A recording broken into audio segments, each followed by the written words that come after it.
que é o professor Edmar, do Polo da Universidade Federal de Goiás. Esse aqui é o meu mapa conceitual. Nós temos aqui no centro as problemáticas da educação física, que é a nossa disciplina, e ao redor dele nós temos os 6 textos, onde cada um deles eu tenho um outro mapa conceitual. Então eu tenho submapas dentro deste mapa conceitual, que assim eu acho que fica melhor para explicar. Iniciando aqui pelo texto 1, aonde o título é Educação Física Escolar entre o rola-bola e a renovação pedagógica, nós podemos ver que, de acordo com o texto, nós temos 3 tipos de atuação docente. Aquela das práticas tradicionais ou esportivizadas, o abandono do trabalho docente e as práticas inovadoras. As práticas tradicionais ou esportivizadas, elas aconteciam no estilo de esporte na escola. Já o abandono do trabalho docente e as práticas inovadoras, nós precisamos ter alguma síntese compreensiva para saber por que o professor optou por uma ou por a outra. Nessa síntese compreensiva, lá no texto, é discutido o processo de transformação da área, as condições objetivas do trabalho, a cultura escolar e as disposições sociais do professor. Isso aqui, para alguns, pode ser alguns empecilhos e levar este professor a ter uma prática, uma atuação, de acordo com o texto fala, de abandono do trabalho docente. Mas o mais interessante é que esses mesmos 4, síntese compreensiva, também não é um empecilho para que práticas inovadoras sejam abordadas dentro da escola. A diferença que nós temos entre o abandono do trabalho docente e das práticas inovadoras que o texto coloca é com relação à reflexibilidade, aonde aquelas pessoas que praticam o abandono do trabalho docente ou desinvestimento pedagógico, eles se negam a essa reflexão, enquanto que as pessoas que estão nas práticas inovadoras, elas sempre estão se propondo uma reflexão sobre o seu trabalho, certo?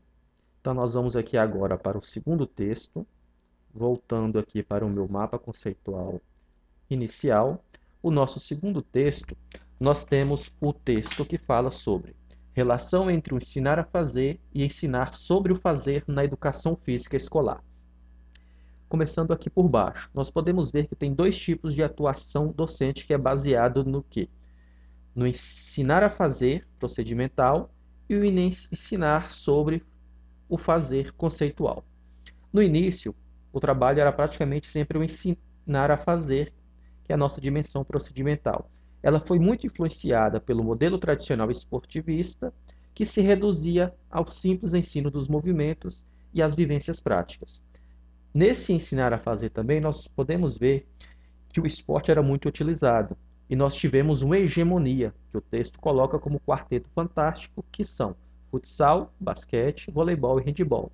Então eram os únicos esportes que eram utilizados nas aulas de educação física.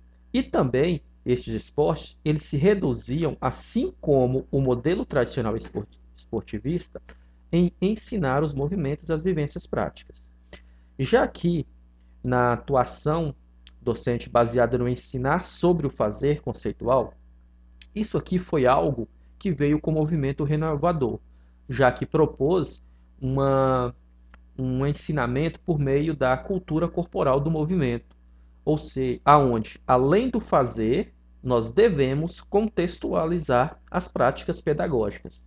Apesar disso aqui estar sendo dividido, é importante lembrar que as aulas nessa proposta inovadora que a gente viu lá no texto 1, elas têm que ocorrer de forma conjunta, elas são indissociáveis. Pode ter prevalência de uma sobre a outra, mas elas não trabalham de forma separada.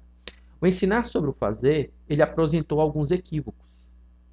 Ou seja, as pessoas interpretaram mal a proposta. O primeiro equívoco foi a teorização, colocada lá no texto, onde se resumia simplesmente dar aula sobre conceitos, aulas teóricas. E o equívoco 2, que era a separação entre o fazer e sobre o fazer, que foi o que eu acabei de mencionar um pouco antes, onde não podemos fazer essa separação. Eles são indissociáveis e têm que ser trabalhados de forma conjunta. Voltando ao nosso mapa conceitual, nós temos aqui o texto 3, que fala sobre os aspectos legais. O título é Educação Física como componente curricular da educação básica, aspectos legais. Nós vamos nortear a apresentação sobre as 3 LDBs. A primeira foi a LDB de 1961, a segunda a de 1971 e a outra a de 1996, onde também a gente incluiu aqui a Lei 10.793 de 2003, que rege a educação física atualmente. Na LDB de 1961, a educação física era vista puramente como prática, e ela era obrigatória para todos os alunos até 18 anos de idade.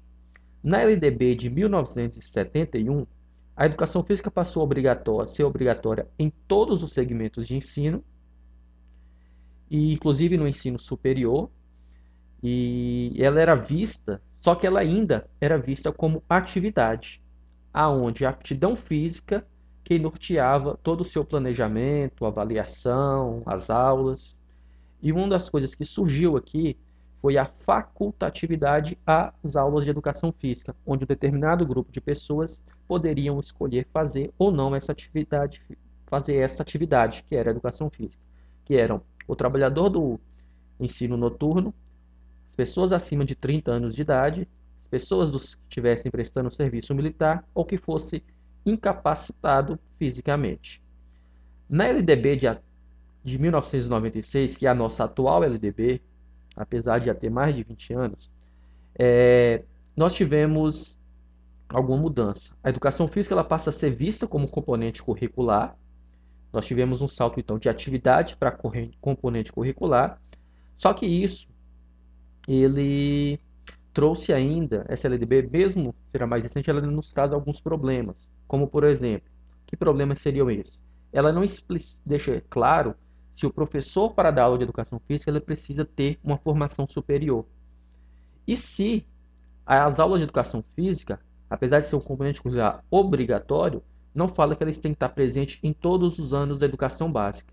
Tanto que nós vemos da educação infantil e no ciclo 1 e 2 do ensino fundamental, professores pedagogos dando aula de educação física como recreação.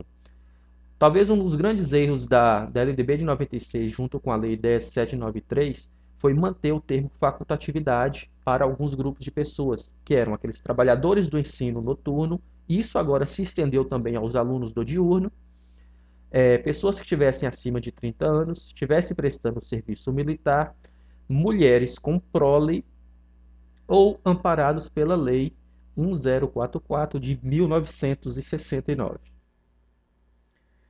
Voltando aqui no nosso mapa, nós vamos partir agora para o texto 4. O texto fala sobre afastamento e indisciplina. O texto é o afastamento e a indisciplina dos alunos nas aulas de educação física escolar.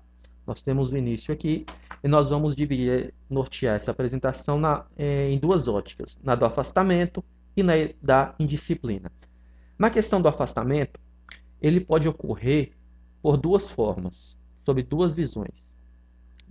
Uma das explicações é a repetição dos conteúdos e a outra o insucesso e a exclusão.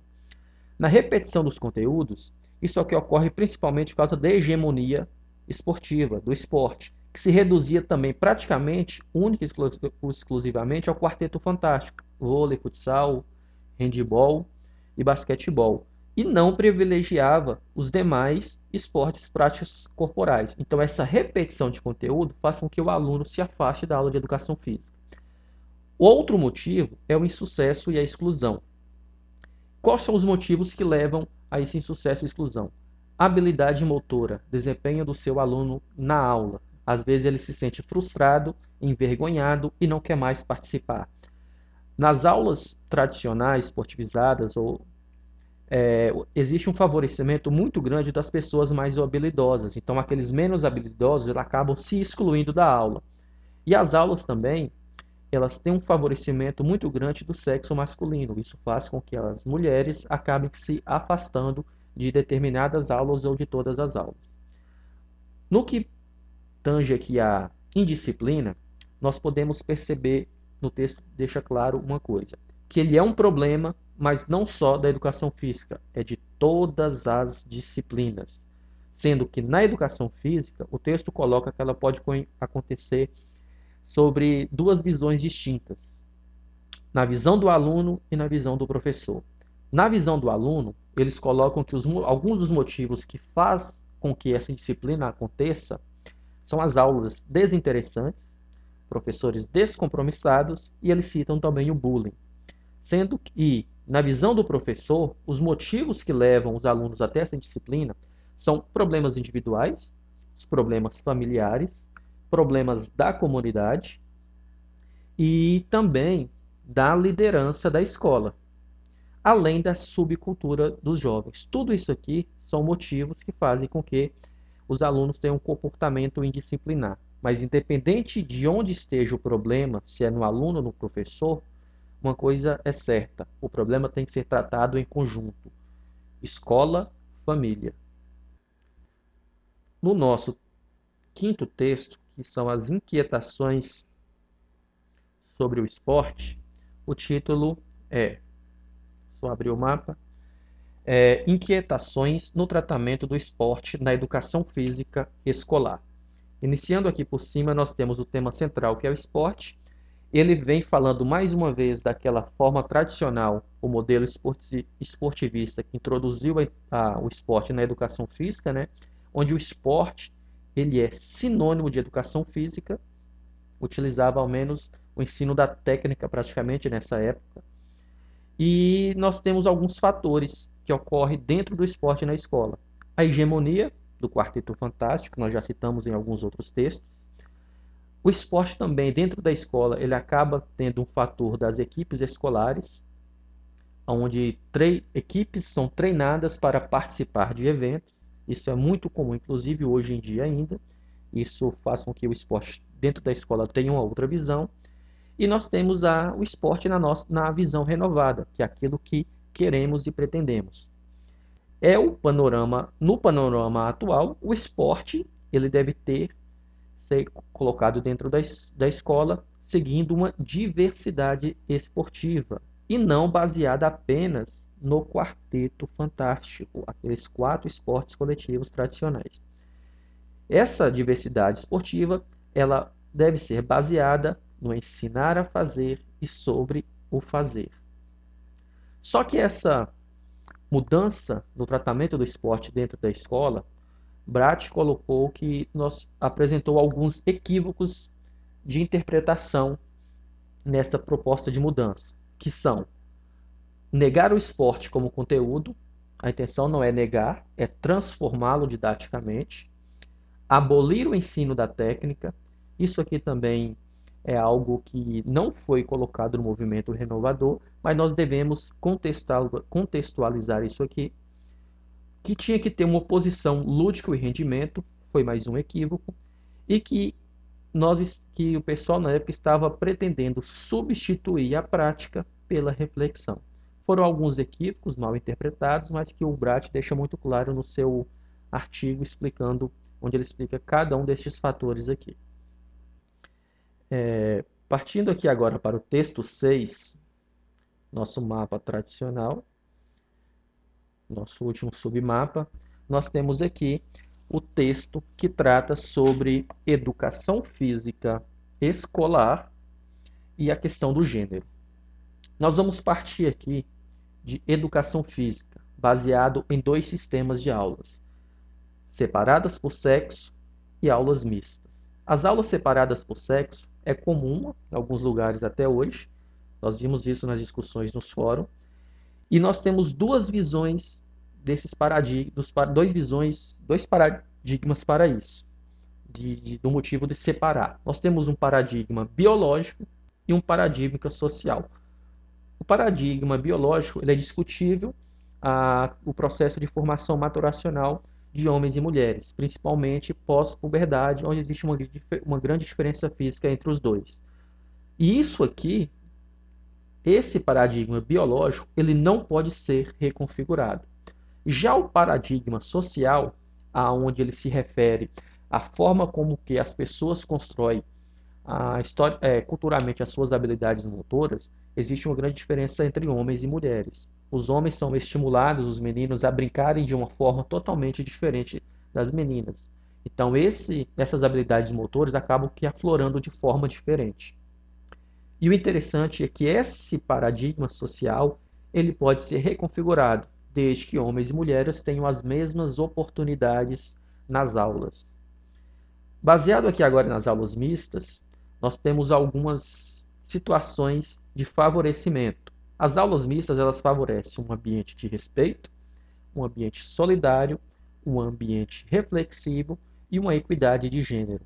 Pois com essa equidade de gênero, as mesmas oportunidades, nós poderemos reconfigurar aqui o paradigma social e promover uma aula igualitária para ambos os sexos. Foi pedido também que a gente tenha que fazer uma relação entre esses textos, como que eles se dialogam entre si. Então vamos lá.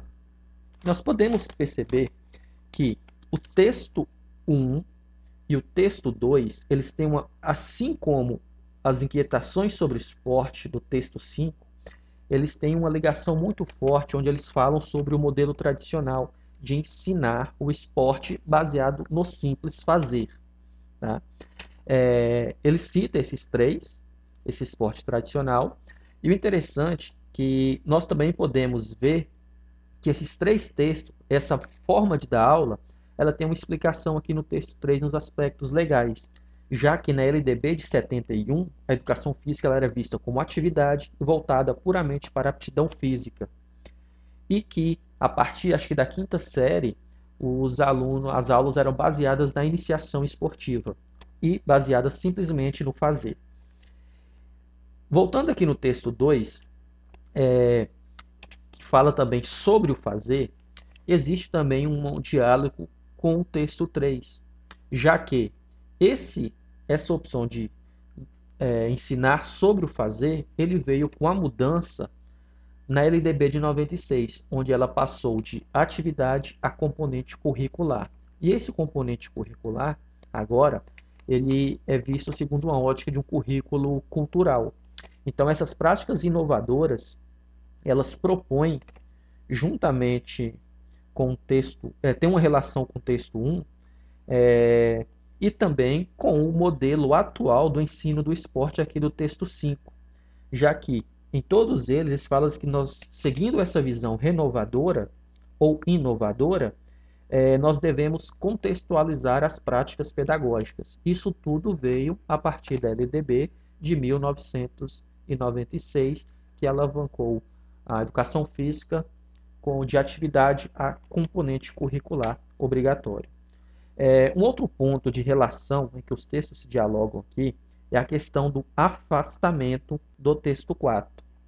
Ele tem uma relação do texto 4, ele tem uma relação com o texto 3 também, já que lá no texto 3, a LDB de 71 e a de 96 criou um quadro de facultatividade. E essa facultatividade, ao determinado grupo de pessoas, acabou criando uma cultura de pedidos de dispensas das aulas de educação física, provocando este afastamento. Um outro ponto de afastamento, aqui do texto 4, ele também tem um diálogo junto com as inquietações sobre o esporte do texto 5, já que um dos motivos do afastamento, eles falam que é a repetição dos conteúdos.